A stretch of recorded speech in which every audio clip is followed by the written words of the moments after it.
সকলকে নমস্কাৰ। মই সদৌ অসম আদিবাসী ছাত্ৰ সন্থা কেন্দ্ৰীয় সমিতিৰ উপসভাপতি দেৱজিৎ জেতিৰ্কী।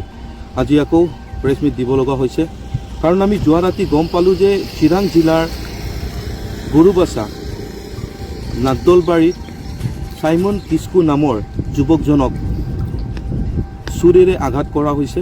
দুৰ্বৃত্তই ৰাতি বাইকেৰে আহি চাইমন কিস্কু যুৱকজনক চুৰিৰে আঘাত কৰিলে।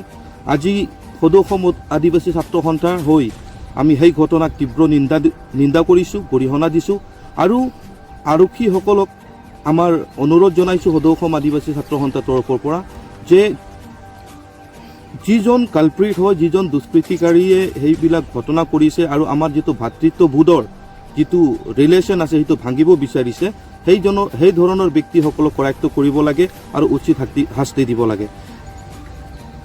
সেই লগতে মই অসমৰ CM ডাঙৰীয়াক হেমন্ত বিশ্ব শৰ্মা ডাঙৰীয়াকো মই আহ্বান জনাব খুজিছোঁ যে যিটো আমাৰ অসমত পৰিৱেশ সৃষ্টি হৈ আছে, সেই সৃষ্টি অতি সোনকালে কিন্তু আপুনি ৰাইট ট্ৰেকত আনিব লাগে। কাৰণ যিটো ঘটনা চিৰাং জিলাৰ গৰুবাচা নাগদলবাৰীত হৈছে, সেইটো যাতে আৰু অসমত ক'তো নহয়।